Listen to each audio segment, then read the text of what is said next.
Sebab Yesus palsu dan nabi palsu, oke, akan datang dan melakukan banyak mukjizat. Sekiranya bisa dia menyesatkan orang-orang pilihan juga. Itu kata siapa? Kata Yesus. Berarti Mesias palsu, Yesus palsu datang mengutus nabinya. Paulus ini siapa? Disebut rasul kan? Disebut utusan Yesus kan? Mesias palsu mengutus nabi palsu. Paulus mengaku rasul. Berarti Paulus mengaku sebagai nabi. Oke. Nah, sekarang dia utusan siapa Paulus ini? Begini Bang, Mesias palsu yang saya pahami itu bahwa orang yang mengajarkan keselamatan di luar Yesus. Sedangkan Betul. Paulus ini kan mengajarkan keselamatan tentang Yesus, dia mewartakan tentang Yesus. Jadi dia tidak masuk kategori. Baik. Sekarang kalau begitu Anda mengatakan Paulus mengajarkan keselamatan tentang Yesus. Tolong tunjukkan di dalam pengajaran Yesus. Pengajaran Yesus nih. Kalau betul yang datang kepada Paulus ini adalah Yesus. Tolong tunjukkan kepada saya ajaran Yesus yang berkata aku diutus kepada seluruh umat manusia. Silakan. Itu aja dulu. Tunjuk dari Yesus. Abang menuntut ajaran Yesus, ajarannya harus disebarkan ke seluruh dunia kan? Kan saudara mengatakan bahwa Paulus ini adalah utusan Yesus yang mengajarkan ajaran Yesus. Pertanyaan saya, kalau itu betul, berarti Yesus pernah mengajarkan dirinya diutus untuk seluruh bangsa. Mana dalil itu? Oke Bang, baik. Yesus yang kami percaya dia sebagai guru juga Bang. Dia datang diutus ke Israel. Guru untuk siapa? Guru untuk siapa? Guru untuk siapa? Orang Israel kepada murid-murid. Nah, Anda sendiri orang mana? Sabar dulu Bang, saya belum selesai kan? Ya, silakan. Jadi Yesus memang betul. Setiap nabi itu dia diutus di tempatnya saja, di tempat dia lahir. Dia tidak pernah keluar daerah. Nah, kan begitu. Ya, terus termasuk Nabi Muhammad. Terus kemudian dia ajarkan firman itu dia sampaikan kepada murid-muridnya, kemudian dicatat oleh murid-muridnya. Di akhir pesan dia sebelum diangkat ke surga. Terus pergilah ke seluruh bangsa, beritakan tentang dia kan, beritakan Injil tentang dia. Ya kalau abang tanya mana perintah Yesus untuk sebarkan dia ke seluruh bangsa, kan itu ada ayatnya itu. Ya, enggak, Yesusnya dong. Yesusnya yang saya minta. Kan Yesus berkata di dalam Yohanes 17 nomor 8, segala firman yang engkau berikan kepadaku telah aku sampaikan kepada mereka. Pertanyaan saya, apakah ada firman yang Yesus sampaikan bahwa pergilah ke seluruh dunia, jadikanlah semua bangsa menjadi muridku? Adakah? Sedangkan Matius ada. Apa? Yang mana? Diangkat ke surga itu kan dia pesan kepada murid-murid. Nah, dengarkan saudara. Yesus sebelum terangkat ke surga sudah berkata segala firman telah aku sampaikan. Sedangkan ucapan yang ada di dalam Matius 28 itu ucapan yang keluar dari kubur. Itu ucapan. Begini saudara.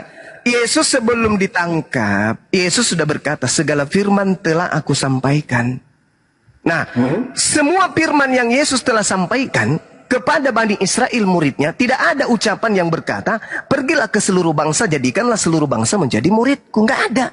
Yang ada, dalam Matius 10:2 nomor 5 dan nomor 6, Yesus berpesan kepada ke-12 muridnya, agar jangan ke bangsa lain, tetapi ke bangsa dari Bani Israel saja. Itu kata Yesus.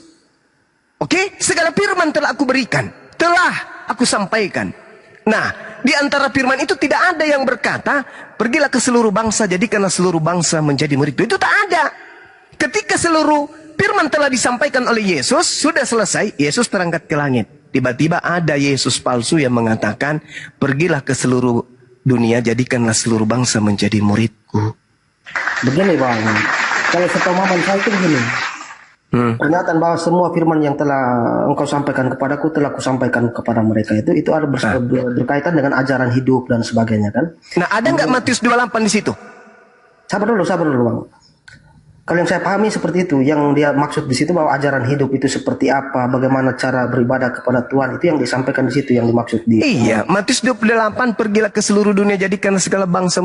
Ada nggak? Atau ucapan itu nanti keluar setelah dia berjalan dari kubur?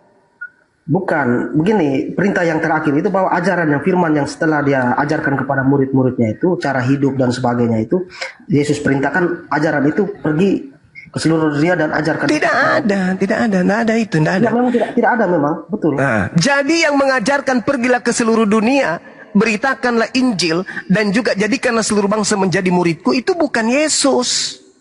Itu adalah makhluk yang keluar dari goa. Goa milik Yusuf Arimatea. Pertanyaan saya, itu siapa? Yang kami tahu di dalam Alkitab itu Yesus yang berkata, kalau abang menuduh begitu, mana buktinya? Kan tidak ada. Loh, saudara, buktinya sudah akurat. Yohanes 17 nomor 8. Segala firman telah aku sampaikan. Berarti tak ada lagi firman lain. Berarti yang datang kepada Paulus bukan Yesus. Begini bang. Coba kita bermain logika saja. Ketika Nabi Isa mau diangkat ke surga, kan ada murid-muridnya di situ. Apakah tidak ada pembicaraan di situ? Pembicaraan antara Nabi Isa dengan murid-muridnya. Pasti ada kan? Nabi Isa berkata sebelum terangkat ke langit. Setelah Nabi Isa terangkat ke langit, Nabi Isa tidak pernah lagi datang sampai hari ini. Iya, dan itu juga sebelum Yesus juga mengaku tidak ada percakapan antara Yesus dan percakapan dengan murid-muridnya. Ya Bani Israel, inni Rasulullahi ilaikum. Ya Bani Israel, ya Bani Israel, ya Bani Israel. Yesus mengajarkan, Isa mengajarkan kepada Bani Israel tok. Dan tidak ada Isa mengajarkan Bani Israel untuk pergi ke seluruh dunia menjadikan orang lain menjadi pengikut Nabi Isa. Itu nggak ada. Begitu juga Paul, begitu juga Yesus. Yesus hanya mengatakan. Pertanyaan saya begini bang. Saat terakhir yang waktu Yesus mau diangkat ke surga itu ke langit dalam Islam kan. Kira-kira ada percakapan tidak antara Yesus dengan murid-muridnya? Pesan apa yang disampaikan kepada murid-muridnya ketika dia mau diangkat itu? Apakah tidak ada pesan di situ? Ya itu pesannya siapakah di antara kalian yang akan menolongku mengajarkan agama Allah? Nahnu ansarullah, kami yang akan menolongmu untuk mengajarkan agama Allah. Agama Allah, Injil Allah. Apa itu? Inni Rasulullah, aku ini Isa, utusan Allah kepada kalian. Itu ajarkan kepada orang bahwa aku ini adalah Rasul utusan Allah, bukan Allah, bukan Tuhan. Sedangkan yang datang kepada pengikut Yesus itu adalah oknum yang mengaku dia adalah Allah itu sendiri. Coba Anda baca di dalam Lukas 4. Anda baca Lukas 4. Iblis berkata kepada Yesus, kepadaku telah diberi kuasa di bumi. Aku berhak memberikan kepada siapapun yang aku kehendaki. Itu kata siapa? Kata iblis. Kepada siapa? Kepada Yesus. Ketika dia tidak berhasil menggoda Yesus, di data nomor 13-nya, iblis pun mundur dari Yesus dan iblis menunggu waktu yang tepat. Nah, ketika waktu tepat itu muncul, yaitu kapan? Ketika Yesus terangkat ke langit. Iblisnya memanfaatkan situasi itu. Dia datang dalam rupa Yesus. Akulah Yesus. Kepadaku telah diberi kuasa atas bumi. Ingat, Yesus berkata di dalam Yohanes 14:30, tidak lama lagi aku akan berkata kepadamu, sebab penguasa dunia telah datang. Siapa penguasa dunia itu? Dan iblis tidak berkuasa sedikit pun terhadap diriku. Itu kata Yesus. Penguasa dunia telah datang. Yang datang kepada penulis Bible, kepadaku telah diberi kuasa di bumi. Itu siapa? Kata Yesus, itu iblis. Di mana tertulis? Penguasa dunia itu iblis. Yohanes 14 nomor 30. Itu ucapan Yesus. Tidak lama lagi engkau aku berkata kepada kalian, sebab penguasa dunia telah datang. Dan iblis tidak berkuasa sedikit pun atas diriku. Siapa penguasa dunia itu menurut itu? Iblis. Yang keluar dari kubur dan berkata kepadaku telah diberi kuasa. Pergilah ke seluruh dunia, jadikanlah seluruh bangsa menjadi muridku. Itu iblis. Sekira begitu sementara, Bung, saya harus ibadah. Saya sholat dulu, habis itu kita mengudara lagi. Demikian untuk sementara. Terima kasih. Lanjutkan, Dinda dan Bunda Rahmi, silakan. Iya, boleh-boleh saja teman-teman Islam bernarasi begitu. Tapi kan kami tidak seperti itu. Kalau membantah kan harus ada. Dulu, Bro Martin, saya sapa dulu kawan-kawan yang baru naik ini. Ada 2 orang Kristen mungkin. Bang Jiwa Baru Kristen ya? Bang Jiwa Baru. Iya betul, Kristen, ya. Mute dulu Bang ya. Ya. Bang Yus, ini Kristen atau Muslim? Silakan dibuka mikrofonnya. Teman-teman Kristen yang mau naik silakan ya. Kirim permintaan, tapi typing dulu di bawah. Bang, aku Kristen. Biar aku naikkan semua kawan-kawan Kristen. Ya. Halo, selamat siang Bang. Ya, selamat siang. Kristen Bang Yus ya. Iya, Kristen Bang, Kristen. Di mute dulu Bang ya. Di mute. Suara musik itu jangan ada suara musik, Bang. Izin Bang Yus kalau bisa menghindar dulu dari suara keributan, ya kan? Karena banyak yang live YouTube teman-teman kita di TikTok ini. Jadi mohon pengertiannya. Kalau bisa menghindar dulu dari keributan, keramaian. Silakan Martin, Chris, silakan. Iya, karena saya dari tadi sedang Bang Suma dengan pendeta siapa tadi berdiskusi kan saya sedang buka-buka baca nih Alkitab yang sebelumnya saya jarang baca. Tapi saya tidak menemukan apa Mesias palsu itu arahnya ke Paulus tidak masuk itu Bang. Karena di situ pun dikatakan apa Mesias palsu, nabi-nabi palsu banyak kan berarti kenapa ditujukan satu orang itu yang pertama. Terus Mesias palsu yang dimaksud di Yesus di sini orang yang benar datang mengaku sebagai Yesus, aku yang dia mengaku bahwa aku yang kalian nanti itu. Jadi itu kan tidak masuk di Paulus sebenarnya.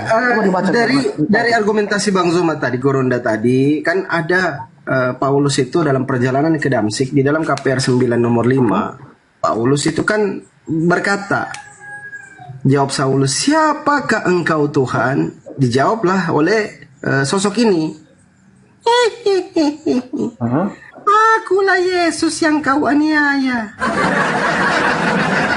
Ini yang harus diselidiki, ya kan? Karena di dalam 2 Yohanes 1:7 tadi, ya di dalam 2 Yohanes 1 nomor 7 tadi dijelaskan bahwa yang tidak mengakui Yesus Kristus datang sebagai manusia, ia adalah penyesat dan antikristus. Nah, sementara Kakanda Paulus ini mengatakan di dalam perjalanannya ke Damsik ketika bertemu dengan Yesus palsu ini, dia mengatakan, siapakah engkau Tuhan? Nah, Yesus kan kita tahu, kita harus akui dia sebagai manusia dalam 2 Yohanes 1 nomor 7. Kan demikian. Nah, ketika dia berkata, akulah Yesus yang kau aniaya. Baik. Silakan. Jangan bercanda biar cepat lah. Gini, kalau berarti abang menuduh bahwa yang bertemu Paulus itu Mesias palsu bang ya? Oh iya dong. Ya oke. Di sini yang disampaikan Yesus bahwa Mesias palsu itu dia pergi ke seluruh dunia dan berbuat mujizat, menyebut namaku, mengatasnamakan itu kan tidak otomatis tidak masuk kategori itu yang apa namanya yang diketemu Paulus itu. Dia kan hanya bertemu sekali saja, dia tidak ke bangsa-bangsa untuk berbuat mujizat. Pertama satu poin saya jelaskan sama Bro Martin.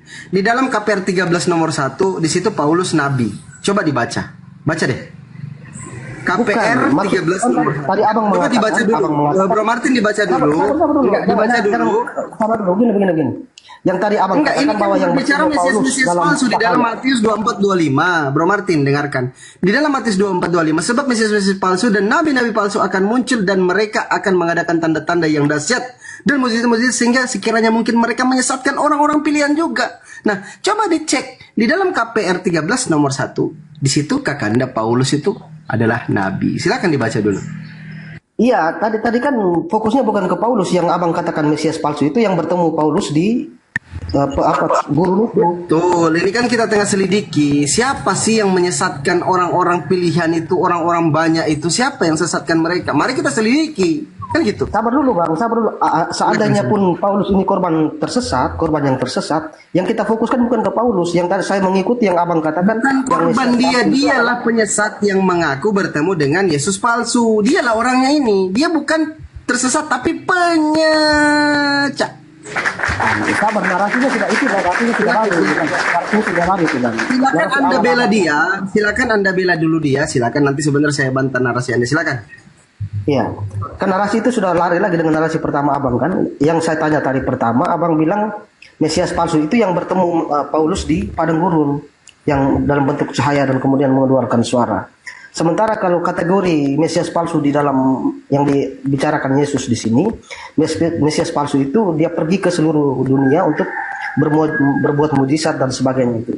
Sedangkan yang abang bilang tadi Mesias palsu yang bertemu Paulus itu kan dia tidak kemana-mana, dia hanya bertemu satu kali di situ, dia tidak berbuat mujizat di situ. Otomatis tidak masuk kategori itu yang dimaksud Yesus. Bagaimana sih itu barang sederhana kok dicari kesalahan saja itu gimana? Halo, saya jelaskan. teman-teman, selamat siang. Silakan selamat siang. Saya izin sedikit dulu ya, Bang Yus sama Bang Martin. Bang Suma tadi mana? Masih sholat beliau. Izin 10 menitan lah. Sabar dulu kawan-kawan Kristen ya. Ya. Bang Yus.